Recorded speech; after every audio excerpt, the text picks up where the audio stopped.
Hi guys, and welcome to a haul of ebooks that I got for free.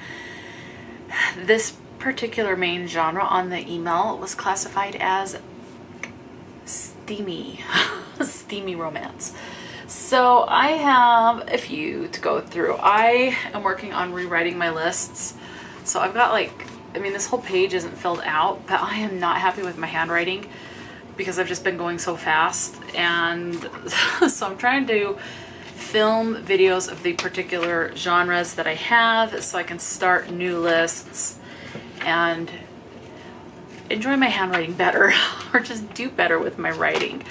So we'll see how this goes. Some of these, depending on how, because these drain the battery on the camera, so I've got to charge between each thing, and I don't know. Anyway, some of these, there's only 2 or 3, so I might combine those genres with a different genre that only has a handful. But anyway, this particular one is for romance, particularly steamy. So if you like the steamy, stay tuned. Obviously, if you are, if you don't like it, then you'll want to avoid this video.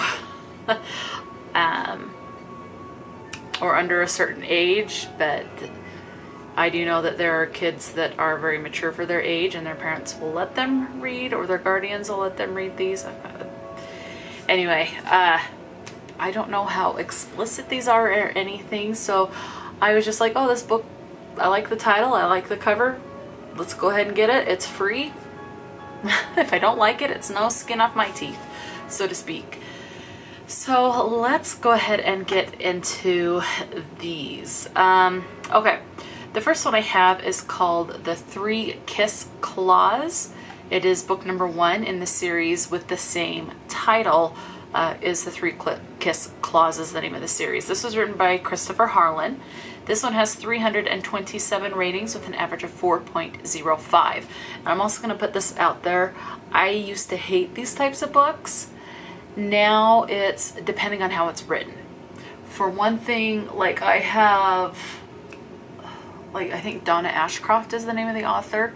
Some of her books are steamy, but they're done in a way that they're sweet and tender moments, and I liked those. So it just depends on how it's written. So it's all personal preference. Okay, so the synopsis of The 3 Kiss Clause states, Cormac Delaney was everything I hated about men, arrogant, smug, and condescending. But he was also everything my body responded to, gorgeous, tall, brooding, and confident. Oh, and he happened to be the partner at the publishing company I was trying to get signed to. My book, F Boys, and I'm not going to say the word, but it's has the letter F and then the U, and then there's the pound symbol, the money symbol, the dollar sign, and then the @ sign, and then boys. So anyway, let's see. My book about how men are selfish, sex-crazed pigs was 1 vote away from being published. His vote. But not only did he hate my book, he asked me a question that would change things between us forever. How can you be an expert on men when you've never been in a real relationship? He had a point, but I wasn't about to let him know. Instead, I did what any self-respecting academic would do. I proposed a radical social experiment. Cormac and I would live together for 1 month as boyfriend and girlfriend. If he could change my mind about men, I'd withdraw my book. If not, he'd agree to publish it. Oh, I could see where this is going. Okay. My only condition? No sex or anything physical whatsoever. Yeah, we'll see until that line gets crossed, all right? I never thought he'd go for it, but I guess I was wrong about him. In more ways than one. Don't get me wrong, I hate Cormac Delaney, even if he is easy on the eyes. Fine, he's good looking. All right, he's hot as hell. But still, to do this, I'm going to have to remind myself of a few things. We're only an experiment, nothing more.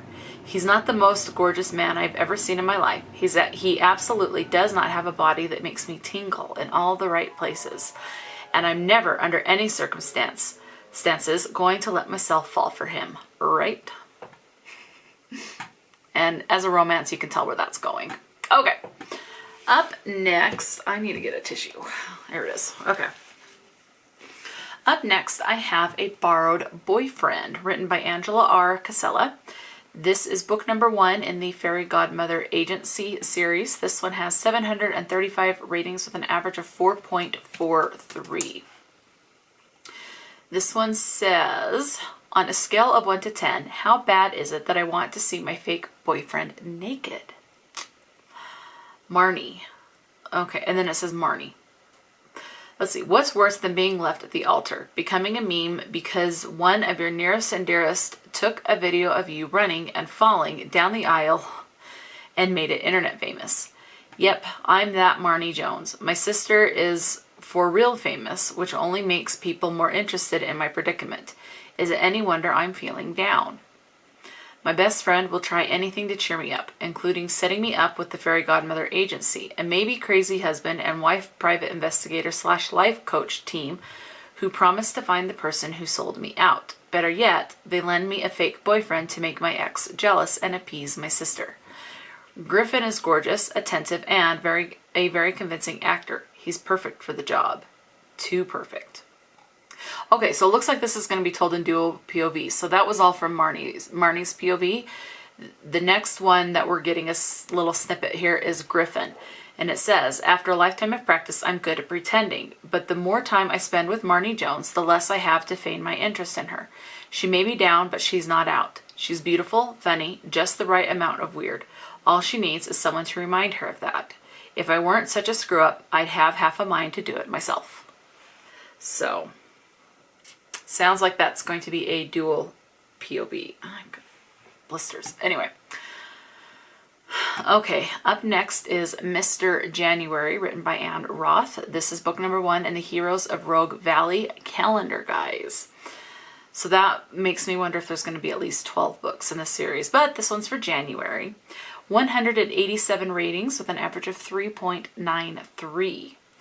Senior firefighter Adam Healy is a man with a mission. Get promoted to lieutenant at the Guffs Lake Fire Department. It's time, but more important, the promotion will finally earn him the respect of his dying father. Single mom Samantha Everett's deadbeat ex has left her to fend for herself, and she's working hard to support her young son with her baking business. Neither Adam nor Samantha is looking for a relationship, but love has a way of surprising people. Yes, it does. At least from what I've read. And just as a reminder, I just went by the title and the cover of these books.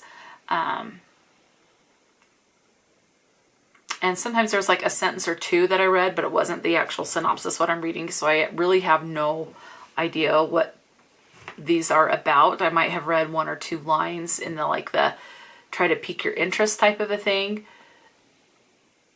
But I don't remember what books those were for or anything. So we're pretty much finding out what these are about together. So up next I have Kiwi Rules. Kiwi like the fruit. Kiwi, Kiwi Rules. This is book number 1 in the New Zealand Ever After series, written by Rosalind James. This has 1,251 ratings with an average of 4.35. Afghanistan hadn't quite killed me. Karen Sinclair just might. You don't find many too pretty rich boys in the New Zealand... Okay, I'm losing my place. You don't find too many pretty rich boys in the New Zealand Defence Force. Turns out there's a reason for that. Fortunately, you can find your true self in the oddest places. Of course, you can lose yourself in those places too. At least some pieces of you. Since I was back home with a new leg, some facial alterations, and time on my hands, I might as well help out my sister. Showing a potential buyer around some of New Zealand's quirkier ecotourism sites. Having a few adrenaline-fueled adventures? Fine.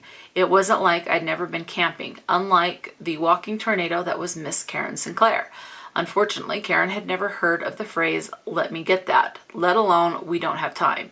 She definitely never heard, "there's no more room in the car." And then there was the sexual frustration. So, yes, there's that. Okay.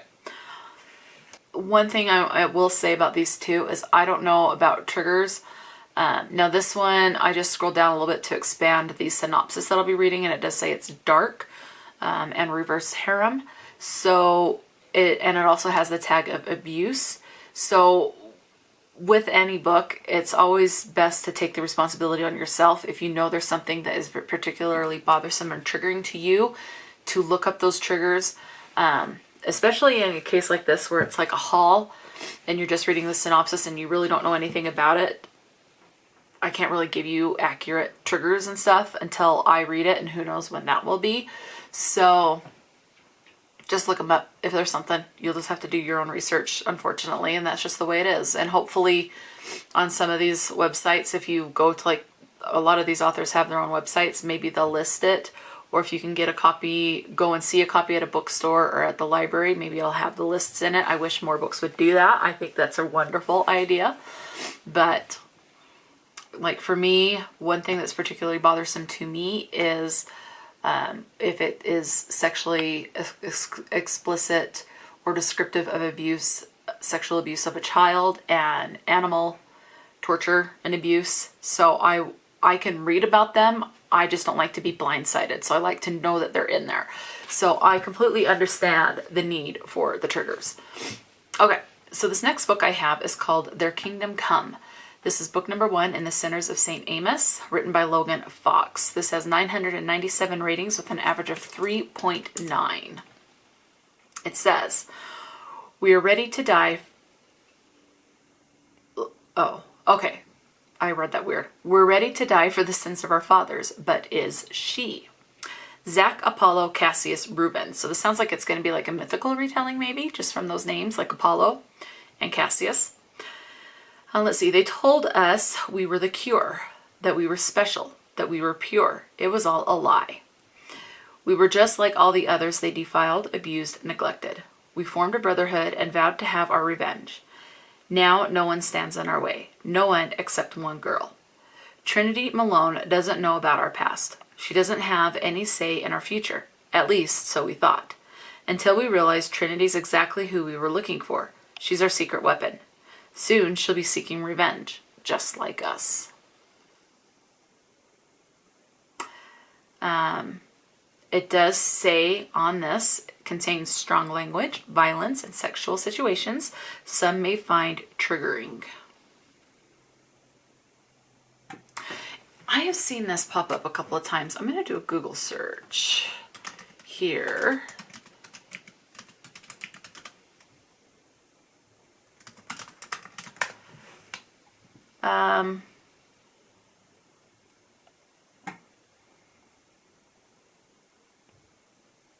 HEA guaranteed, happily ever after.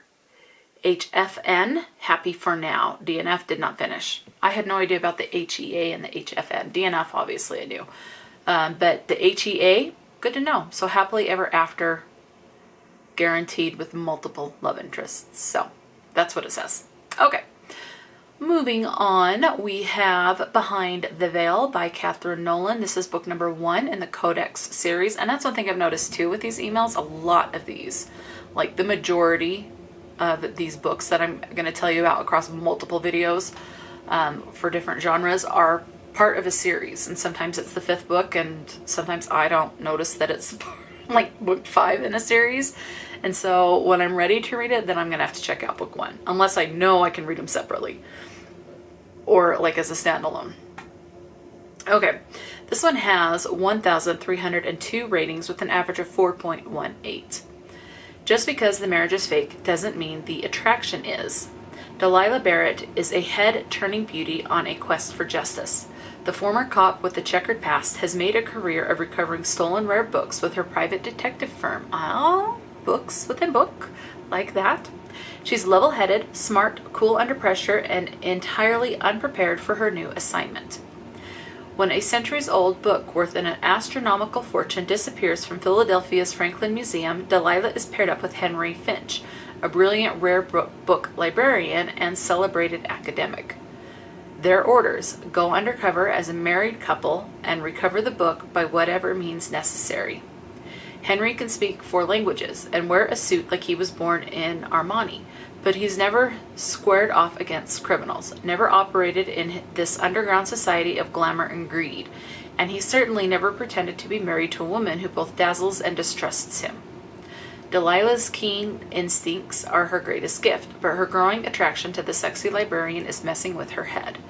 Every feigned caress, every for-the-audience kiss, only heightens the seduction, building a fire that refuses to extinguish.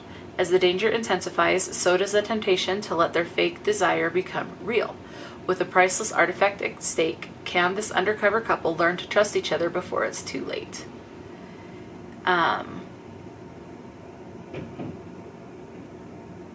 So, there you go. That sounds pretty good.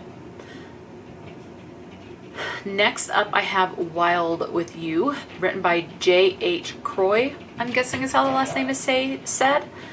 This is book number 1 in the Light My Fire series. This has 1,172 ratings with an average of 4.27. And again, this is all according to Goodreads, so take these ratings with a grain of salt. If you put a lot of emphasis on this, then you may like this where it has a higher rating. But like me, I'm just telling you this because I'm telling you the ratings because I know people like the ratings and like to hear that and see that, and helps them make a decision if they're going to pick up a book sooner rather than later. I really don't care because it's all opinion. There are books that have had high ratings that I've absolutely not enjoyed, and there are books that have had really low ratings that I've loved. So yeah, anyway, so just always with a grain of salt is just my suggestion. Okay. When a grumpy hotshot firefighter meets a homecoming queen from the city, all bets are off. I don't have time for romance, much less for prissy Madison Glenn. The first time I meet her, I kiss her. The second time I meet her, she's breaking into my neighbor's house. She swears up and down she's not a criminal. Maybe not, but she is definitely a distraction I don't need. I've got my hands full with my mouthy daughter and an insanely busy life as a hotshot firefighter. It doesn't surprise me at all to learn Madison was homecoming queen in high school. She's stubborn, impractical, and she'd win the contest for least likely to survive in small town Alaska. She's also sultry and sassy. She's everything I don't need. It doesn't matter what I tell myself, though. I can't keep my hands to myself when she's around, and she kisses like a dream. So, there's that one. Okay. Moving on, I have Out of Her League, written by Natalie Anderson. This is book number 1 in the Millionaires and Makeovers series. 585 ratings with an average of 4.08. This one says, can he convince her to forgive him while avoiding falling in love with her? Bella Cotton didn't need rescuing. She was fine with being the family disappointment, the not like the others bridesmaid. Fine with them all forgetting her birthday. Oh, that's sad. But when the impossibly hot dude at the bar dared her to take him as her fake date to her sister's wedding the next day, well, yeah, she was tempted to do far more than have him at her side tomorrow. She'd have him every which way tonight. But next morning he'd gone, had all he wanted, and ditched her before the fake date bit. Now she's collided with him again in the most humiliating circumstance, and it turns out he isn't an everyday klutz like her. He's some sort of billionaire genius and wants to rescue her all over again. Let's see. Tech titan Owen Hughes didn't mean to hide his identity from the gorgeous woman he met that night on Wahaki Island. He also didn't mean to leave her so soon, but business always comes first for him. It has to. Still, letting her down had left him with a bad feeling. Now the sweetheart seems to be in another spot of bother, and he's only too happy to help out. That's if she'll let him, and this time he'll make his position clear. Pleasure, yes. Permanent, never. At least, that's what he thinks. Let's see. Okay, and then it's like just how great this book is. So, all right, moving on.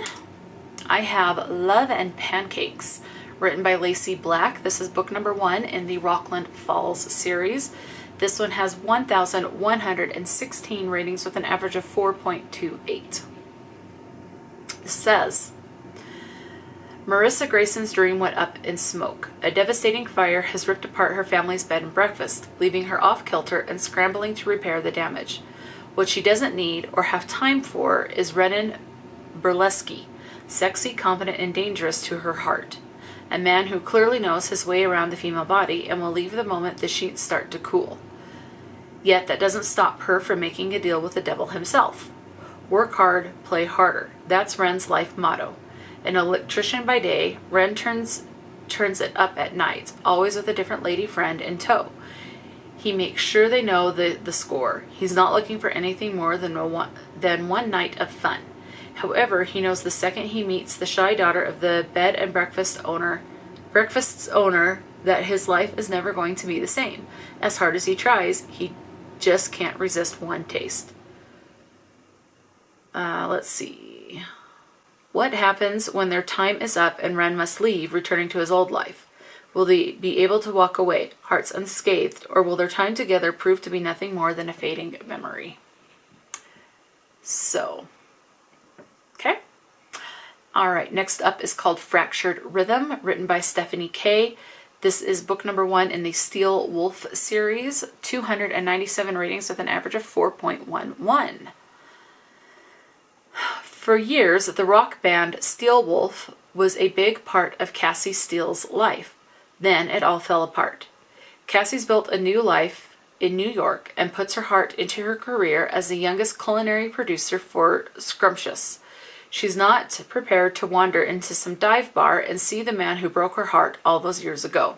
Sebastian Wolfgang Clark, lead guitarist of Steel Wolf, had played her body like a fine instrument and made her heart sing before he'd shattered it. The well of music Bash tapped into for years has dried up. It died when his best friend did, or maybe when he'd pushed Cassie out of his life. It's been 2 years since he said goodbye to his friend, and the record label is done waiting for new music. Then Cassie walks back into his life. Is Cassie willing to risk her heart again? Can she help Bash repair the fractured rhythm of his life and create the music he loves once again? Or will he end up pushing her away again for all the wrong reasons? So, Second Chance. That's what that one sounds like.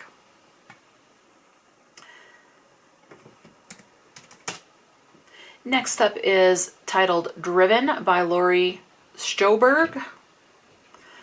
And this is book number 1 in the Southern Alphas series. This one has 1,862 ratings with an average of 4.14.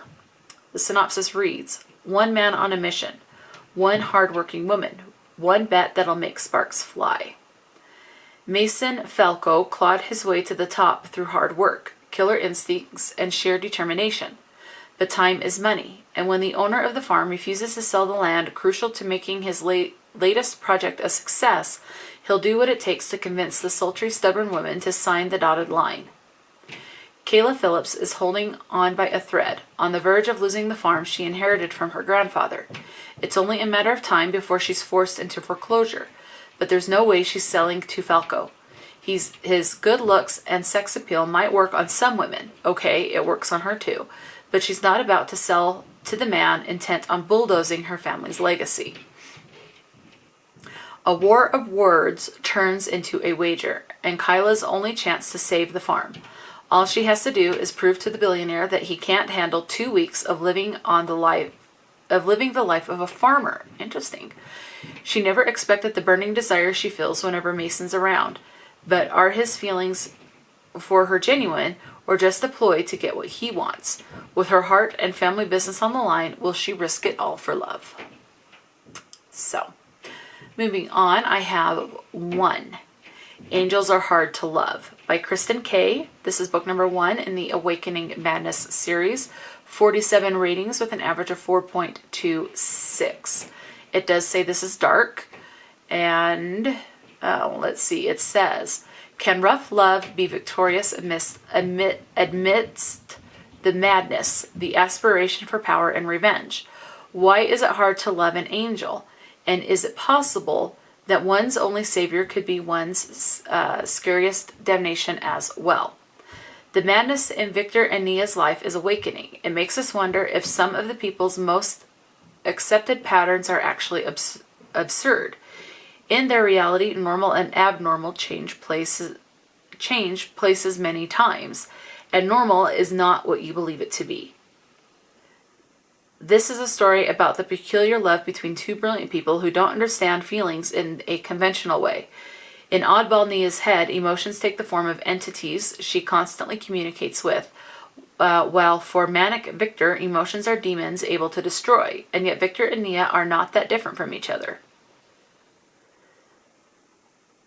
Stuck in a post-communist European society where the chances of a good life are negligible, Nia's brilliance always makes her an outcast. She provokes the interest of none other than Victor Kayov, a shady businessman and the new president of her small Eastern European country.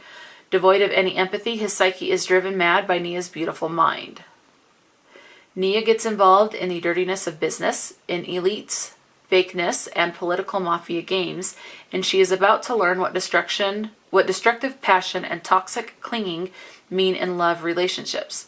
The mistakes of Victor's gloomy past follow him, and he gets caught in a devastating battle between himself and his only desire. His demons torture him, but will they drag the best or the worst out of him? Who is he, after all? Nia is about to find out all about his darkness and her own. Then they both will have to face the most challenging fight, the one for saving themselves. So, next on the list is Another Chance at Love, written by Alexa Aston. This is book number 1 in the Maple Cove series, 142 ratings with an average of 4.32. Welcome to the new world. No, that's not.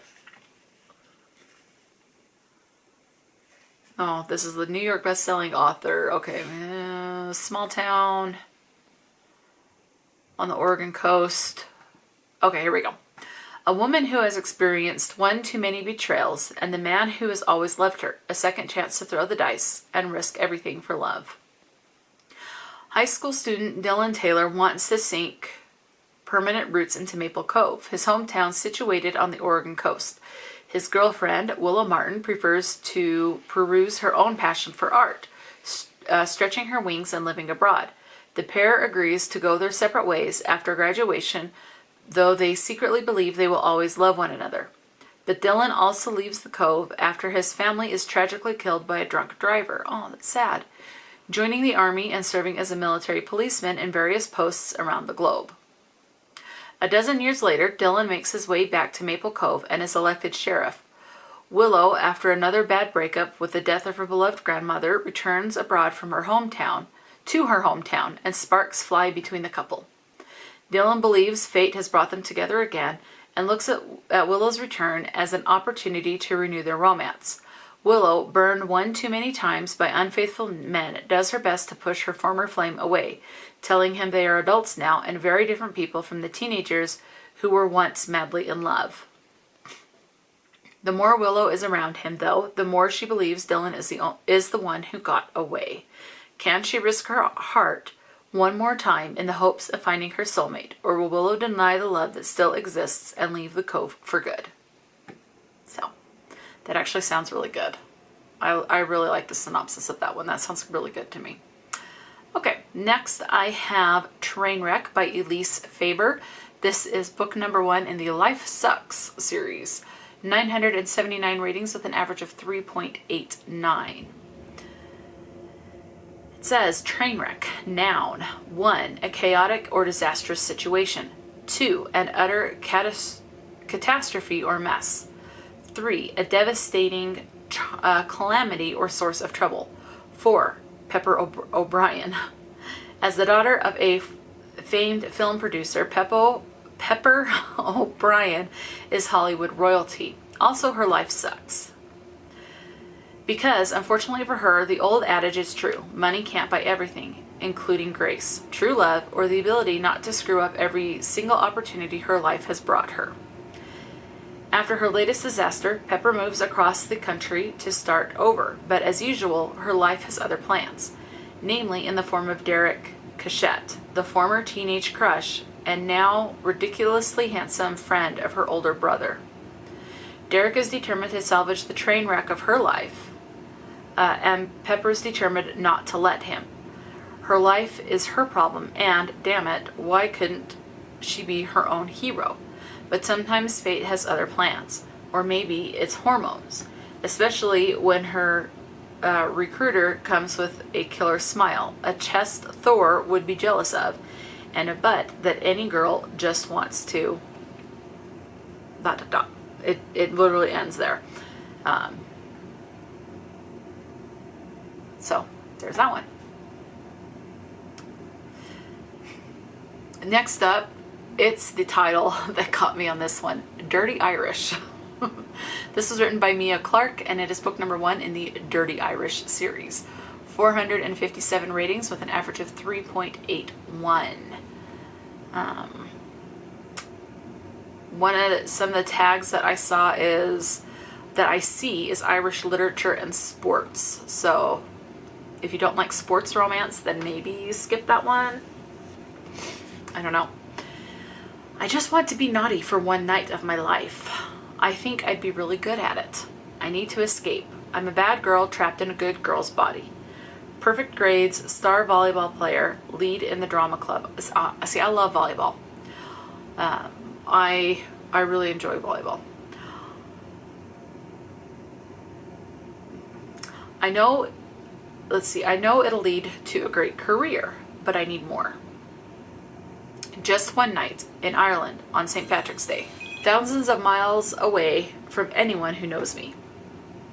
That's how I met Dare Mackenzie. With fire in his emerald eyes, sinful promises on his lips, and an accent as intoxicating as the darkest stout. He keeps saying I'm too sweet, too innocent, too good. I dare you, Dare Mackenzie. Just try and call me sweet and innocent again. Sweet? Tasting maybe. Innocent? Good girls like that don't do what I'm about to do. And after tonight, you'll want to swim the Atlantic for another taste. It's not like it matters. We'll never see each other again, right? So, yeah, it was just the Dirty Irish that got me. It just kind of made me giggle. Okay, this next one I have is Anything for Love, written by Lola St. Ville. This is book number 1 in the Hunter Brothers series. This one has 2,860 ratings with an average of 4.22.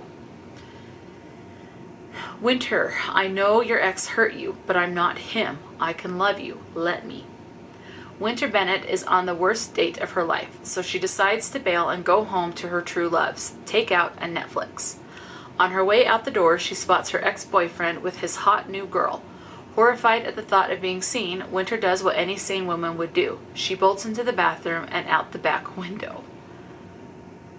Falling smack dab in the middle of a sting operation wasn't part of the plan. But that's exactly what happened. Can you just imagine? I see it from 2 points of views. Her falling out the window and going, holy shit. Holy crap. What did I just fall into? And then people seeing her fall out the window going, what the heck? Okay, that's all right. I'm already really intrigued with this one. And now bullets are flying overhead. Thankfully, a sexy NYPD homicide detective by the name of Wyatt Hunter saves her. He is furious with her for ruining his operation, but he's even more upset when he can't get her off his mind. Soon he falls for her, hard. Unfortunately, Winter's heart has been broken, and she's too afraid to let anyone in. Does Wyatt have what it takes to get Winter to give love one more try? Falling out the bathroom window into the middle of a sting operation. I like that. I am really intrigued by that book. Okay. Ooh, this one has a lot of ratings. Okay, we have Forever Black, written by Sandi Lynn. This is book number 1 in the Forever series. 30,616 ratings with an average of 3.97. And I think for that amount of ratings, that's a pretty dang good average rating. When Ellery moved to New York with her boyfriend, she thought they'd live happily ever after in their small New York apartment. She never thought he'd pack his bags and leave because he needed space. With her newfound single status and fear of being alone, Ellery buries herself in her artwork and paintings until one night she helps a mysterious intoxicated stranger get home safely. Little did she know the mysterious stranger is none other than CEO and millionaire Connor Black. After finding Ellery in his kitchen the next morning and assuming she broke his #1 rule about sleepovers, he becomes intrigued, not only by her stubbornness and defiance, but by her kindness. Oh, hang on. I gotta scroll down and my computer just froze, so... Come on. There it goes. That went too far. Here we go. Let's see, kindness. Connor Black, emotionally dead and damaged, but stemmed from a personal tragedy, made a vow to never love or fall in love with a woman until Ellery Lane walked into his life by accident. After she opens up and shows him her world, Connor starts to feel emotions and feelings he never knew existed. Despite the rumors and warnings regarding Connor Black and his use and misuse of women, Ellery finds herself being drawn into his world. Ellery knows they can never be together because she is harboring a deep secret that could destroy Connor emotionally forever. And then it's like, hey, join him on this journey. That's the word I was looking for. Anyway, okay, let's go ahead and move on. Now, this particular book is one that either it wasn't clear, I just froze again. Either it wasn't clear when I downloaded the book that this was part of a series, or I just was completely oblivious and missed it, which is very likely. But the book that I downloaded is Second Chance Vow by M. Robinson. This is book number 2 in the Second Chance series. Book number 2 has 2,879 ratings with an average of 3.97. Now, I'm going to click on the series title because I don't want to spoil anything for book number 1. I'm going to read the synopsis of book number 1. Now, book 1, as is typical, book 1 has more ratings than the ones following. I think that's just typical because a lot of people will read the first book in the series and then not continue on, whether it's because they don't like it or whatever else their reason is. They don't like the series, so they don't continue, or too much time passes between releases and they forget, or, you know, who knows. Okay, so book number 1 is called Second Chance Contract, and it has 6,182 ratings with an average of 3.96. So when I get to the point that I want to read Second Chance Vow, I'll have to check and see if I can get what I can get this first book for. Because the second book was free, so hopefully this one will be like $1 or will be able to be free. I don't know. Anyway, this one says, she was my best friend's little sister, which meant she was off limits, but I couldn't help myself. I never could when it came to her, and in the end, I just left town and made something of myself. 10 years later, and I was one of the richest men in the world. I had everything I ever wanted except for her. Little did I know, life would give me a second chance to make things right by her. She was suddenly my publicist, treating me as if I was nothing more than another client, and when I stole all her firsts, including her heart. I need to take matters into my own hands, making her an offer she couldn't refuse. For the next time... What? For the next time days, she signed a contract stating she was mine. Okay. So that's what the first one is. So, and I'm wondering if you have read that particular series, let me know if they can be read as standalones. But I don't want to make that assumption because I didn't see it particularly on the Goodreads website.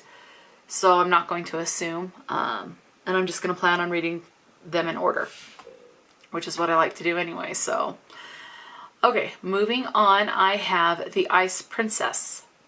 It says this is a sexy romantic comedy. This was written by Edwina Drake. This is book number 1 in the Princess of Manhattan series. 514 ratings with an average of 4.02. Let's see. It does say this is a retelling. So at least that's one of the tags that I see. So let's go ahead and read the synopsis and see what the retelling is. And I see a keyword right there, so I already know. You're going to find out here. In this modern Manhattan fairy tale, Prince Charming is the one conning Cinderella. Okay. So there's your retelling. It's a retelling of Cinderella. Cynthia Swan knows that her life isn't a fairy tale. Living in Manhattan while working long hours as an intern veterinarian by day and waiting tables at night to make ends meet has knocked the fairy dust out of her eyes. But on her way home from working an Upper East Side cocktail party, Sin meets Cameron. Prince Charming might not exist, but allowing herself one night with a charming personal trainer couldn't hurt anything. Cameron Prince, CEO of Prince Enterprises, has always been skeptical about happily ever after. His father is on his 11th divorce. Ooh, that's rough. And if there's one thing that has taught Cameron, it's that being a billionaire brings a world of opportunities, but it makes love doubly hard to find. But one night, he comes to the aid of a beautiful woman who mistakes him for a down-on-his-luck personal trainer. It seems harmless to let the fantasy play out. It's only for one night, and after all, there's no such thing as forever. But neither Sin nor Cameron are satisfied with just one night. For the first time, he gets to be himself with a woman without all his family baggage, and she's finally found a man she can trust with her wounded heart. But as Sin opens up and Cameron starts to think about forever, what began as an innocent case of mistaken identity becomes a guilty weight around his neck. Will Cameron be able to convince Sin he's still worthy of her love and trust once she learns of his lies? Let's see. There's an author's note here. Let's see. Secret billionaire hero, everyday girl heroine, a pinch of mistaken identity, one night stands, season with a couple of quirky cats. Quirky cats, yes. Nosy family members, singing strip-o-gram with a memorable confetti climax, heavy sprinkle of snarky banter. Okay, I was looking to see if there was an author's note for any trigger warnings, but there's not any trigger warnings listed that I can see. So, on the last book, this one is called Tease Me, written by Tara Wyatt. This one is book number 1 in the Kings of Hell's Kitchen series. This one has 109 ratings with an average of 4.53. Now, this one says, let's see, I wasn't looking to fall for an angel, but the first time I laid eyes on Whitney Vanek, that's what happened. Then I found out she's my boss's girl's best friend, someone I won't be able to avoid even though I know I should. Because a woman like that, gorgeous and smart and full of life, she's not for me. She thinks she knows me, but she doesn't. She doesn't know the things I've done, the people I've hurt, what these scarred hands are capable of. So I'll do the only thing I can. I'll watch over her, a guardian devil, but for her protection, like the thorns that protect the beautiful rose. I'll be the ugly that makes anything that tries to hurt her bleed. And if she's ever in danger, I'll risk everything for her, even my soul. So that is that. That's all of the books. Now, please keep in mind, the only tag on the email that I got was steamy. So how explicit those scenes are going to get, I don't know. And I have read various degrees of that steaminess, where it's done very sweet and tender, and it's like 3 paragraphs.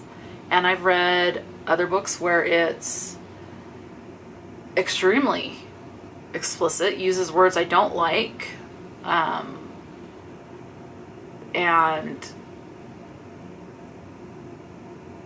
I kind of feel a little uncomfortable with it, but but the rest of the story is good, and I enjoy the rest of it. But so I don't know how explicit or graphic or dark or anything for all of these. All I know is steamy. So take that with a grain of salt and do with that as you will. Let me know if you've read any of these or anything by these authors before, and just talk to me in the comment section below. And out of these books that I mentioned, are there any of these that maybe piqued your interest, that you're interested in checking out at some point in the future? Definitely let me know and talk to me in the comment section below. Until next time, stay true to yourself and enjoy a good book, and I'll talk to you later.